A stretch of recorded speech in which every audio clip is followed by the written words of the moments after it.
What's good, TMG fam? It's your boy L, and I'm back. Listen, man, three creepy true horror stories, bro. I don't know why I feel like it's been a minute since I got my horror story fix. I need that fix in my life, man. These stories, they do a lot for you. The last one I watched, though, it kind of had me a little bit on the edge. It took me through several range of emotions. You know what I'm saying? When you have children and you got people that's impersonating the Chuck E. Cheese character, bro, and going in there and trying to take advantage of kids at places that you and I frequent. Yo, that does something to me, man. It does something to me, bro. So make sure y'all stay on guard. But anyway, if you ain't seen that video, go check it out. I posted that a few days back, so go check that out. But here we are, man.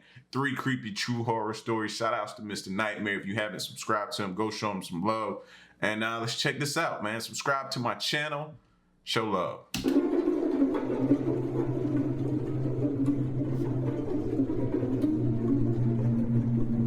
I was house sitting for my grandma one weekend while she went to Florida with some of her church friends. I was sleeping in the guest bedroom next to her room. The guest bedroom always had 2 twin beds inside of it that my brother and I would sleep in when we had sleepovers at our house. I took the bed next to the window, but before getting into bed, I checked all the doors, making sure they were locked. When I did get into bed, it was early, and I didn't actually go to sleep for a while. There wasn't much to do at my grandma's house. I was just on my phone for an hour. Yeah, I know how that feel. Going to grandma's house, is a certain grandma, like my mom's mom, it was no problem sleeping there. But you go to other people's grandma's house or older people's house, man, that uncomfortable feeling, that certain kind of, you can't describe it, man, but you just cannot get comfortable. You ready to go home at the drop of a dime. You know what I'm saying? He painting a perfect picture right now. Or 2, watching videos, texting people, whatever. That's when I thought I could start hearing someone's voice outside. It sounded like a woman's voice, saying hello. I left the bedroom and inched my way closer to the front door, moving slow because I was trying to listen. Hello? It was a woman's voice, just going hello like every 10 seconds. As I got closer to the front door, I realized that's where it seemed to be coming from. My grandma's door doesn't have a peephole, but the windows in her dining room gave a clear view of the front porch, so I went over to that window to attempt to get a view of who was out there. I tried peeking my head in between the plastic blinds without making it obvious, but I guess I didn't do a good job of that, because when I looked, I did see a woman on my grandma's stoop, and she was looking right at me, as if she knew I was going to be looking through those blinds. Once again, she said hello, with some freakish smile on her face. This woman was older, but don't picture her as some innocent-looking, small old lady. She looked like she was maybe late 50s, early 60s, and something about her face just skeeved me out. I moved away from the window and thought maybe it was one of my grandma's friends. It was midnight, though. Why would anyone come to the door this late? And why wouldn't she knock or ring the bell? Why was she just standing out there going hello over and over? I was genuinely unsettled. I just went back to the guest bedroom and shut the door. Why do we always do that? Oh, man, we make a situation worse. Go tell your grandma or call your moms or something like that, bro. We wait till the situation get to the point of no return, and then we want to alert somebody. Now with the door shut as opposed to before, I couldn't hear that woman anymore. Maybe it was that, or she just decided to leave. I started texting everyone about it, my sisters, my friends, telling them how bizarre it was. But a good amount of time passed in silence, and I was starting to calm down. My sisters were telling me to call Grandma, but there was a 0% chance she was awake. Okay, ladies, y'all are smarter than we are. Let's just go ahead and say it. Because even they trying to tell you to tell your grandma. But us, no, we don't. We don't listen. And she barely ever even checked her cell phone anyway.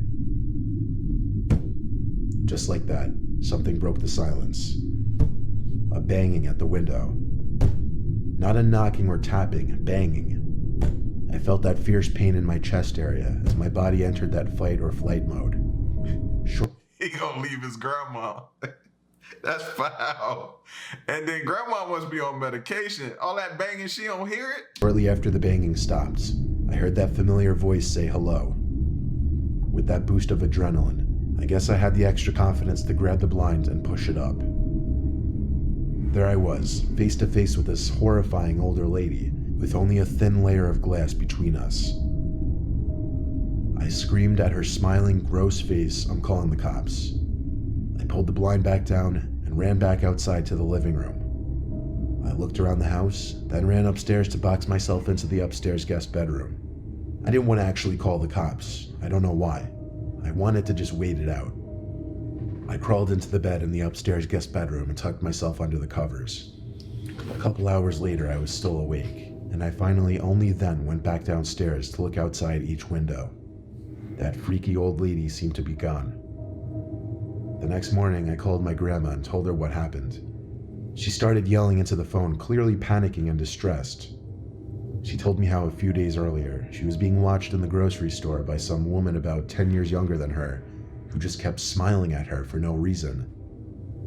I told her to calm down. I didn't entirely know whether to correlate the two or not, but when we eventually got off the phone with each other, I did have to give it a second thought. My grandma is 75, and she has lost a bit of her wits, so I do have to take some of the things she says with a grain of salt. Oh, so I missed that part. Grandmom's wasn't there. Oh, I'm losing it. I thought he made it seem like grandma was there. I'm confused. But the way she yelled into the phone about the woman in the store really gave me the chills. And I still wonder if it could have been the same person.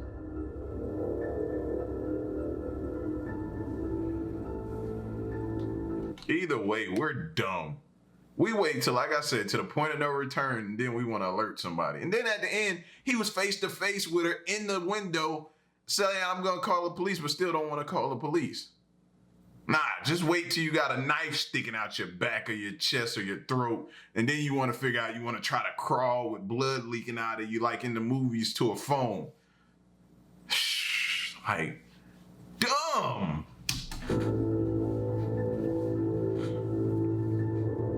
My name is Nicholas. I'm currently a freshman at Syracuse University, which doesn't exactly sit in the safest area.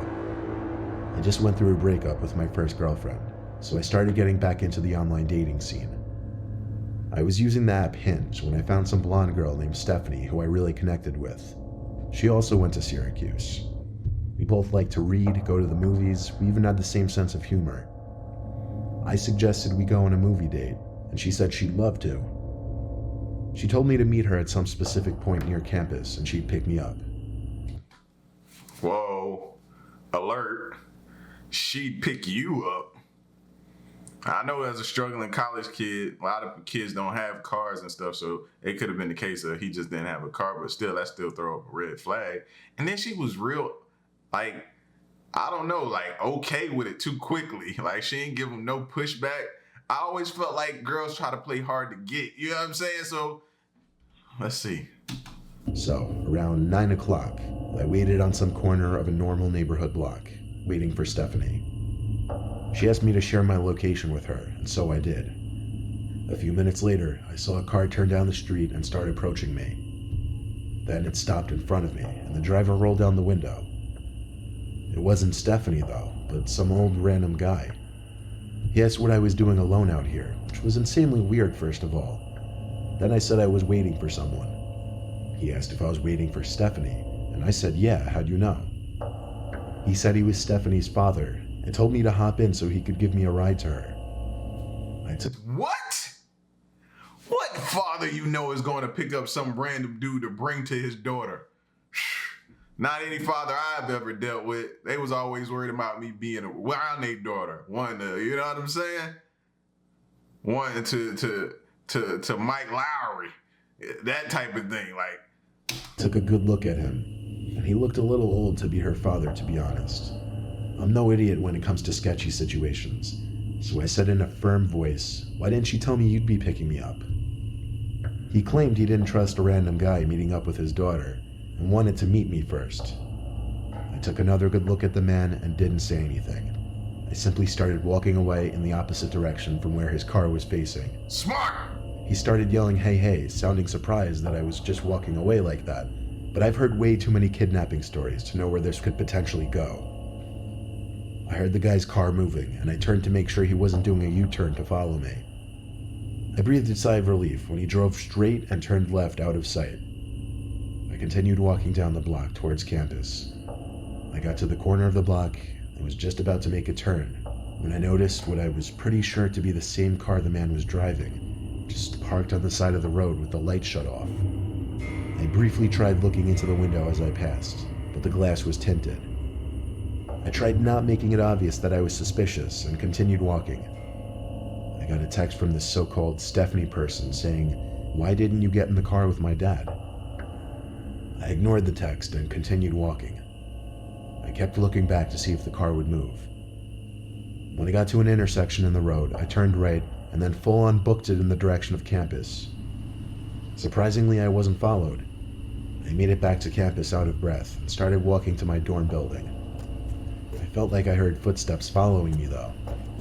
I thought maybe I was being paranoid. Don't go straight home. Don't go straight home. Don't show them where you live. That's what a lot of times we be so quick to get back to our place of comfort that we lead people straight to where we lay our head at, bro. I hope he went somewhere else. Take him to a friend house or something like that. Put the focus on him. Nah, don't do that. That's foul. Like, go to a police station or something like that. Don't go home. But when I heard a piece of broken glass being kicked by someone's shoe, I knew I was being tailed. I made a point of ducking down behind a van and stopping to give me time to listen for where their footsteps were coming. They were a few cars away from me. Then I remembered. I never stopped sharing my location with Stephanie, or should I say that man. I saw him. He was that old man. He was approaching from between two cars across from me. He yelled something that I didn't fully understand, but it sounded like he said, "Come back and I'll take you to her." He had to be like 60-something. There's no way he would catch me if I sprinted. I lost him easily when I ran, and made it back to my dorm room. My roommate wasn't there, so I had no one to talk to about it. But when I lay in my bed, I got another text from that man, and it was shocking. It said, "You're a little piece of fucking shit. You're lucky you got away. I would have strangled your ugly ass." I still have the screenshot. I replied saying thanks for the threat, it's going straight to the police, and I blocked his number. I still have the conversation saved as evidence, and I plan on going to the police with it eventually. Hopefully they are able to do something about it. That's how you pay attention to your spidey senses. That is how you pay attention to your spidey senses. You hear me? Like, that would have been bad. You know, fellas, we be so hard up for the female that we willing to do whatever to get to her. So sometimes your spidey senses don't go off and you to hop right in that car because you're just trying to get to her. You know what I mean? But he was alert, he was well, but technology is gonna get a lot of people killed. I see that right now. Technology is gonna get people killed, bro. Why? Sharing locations. How many people have done that before? I've never had like an iPhone. I know you could do it on like Google Maps and everything like that. So I do it with, you know what I'm saying, my old lady and the kids. I make sure I know where they are and I can track their location. So we share our location, but never with anybody else. I don't care who you are. Nah, that's weird to me.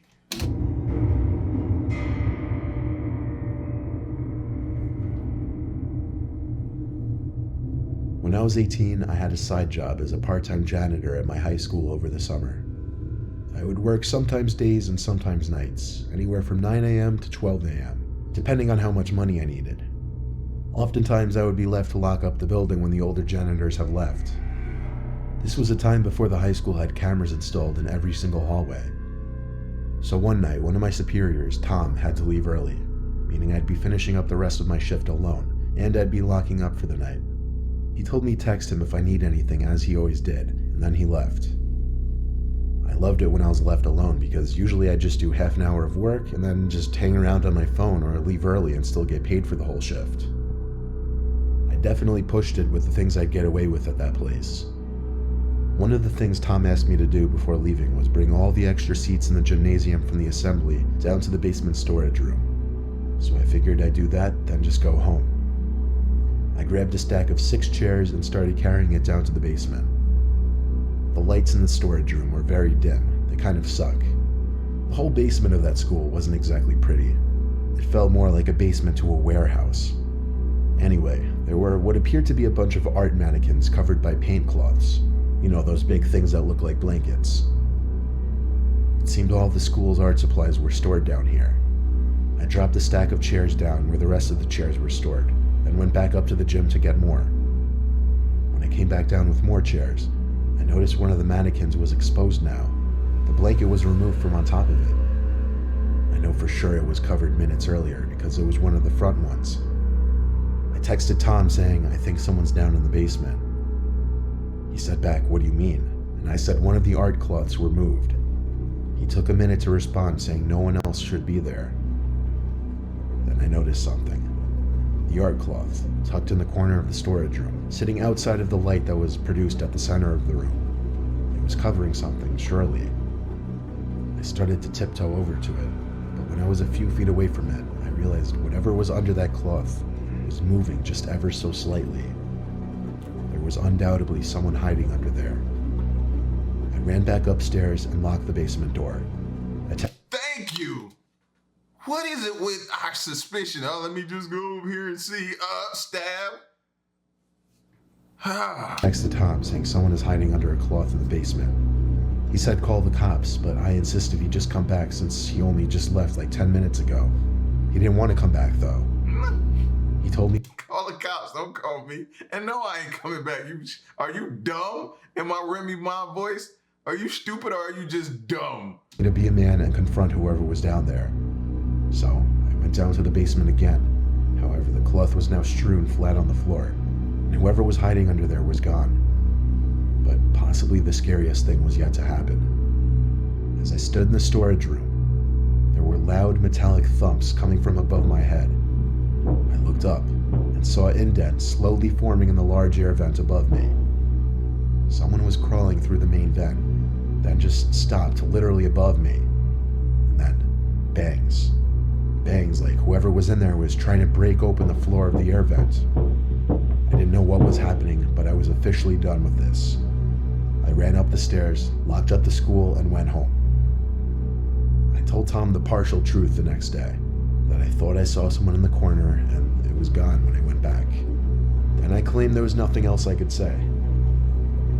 Thank God it was my last week there, so it wasn't my concern anymore.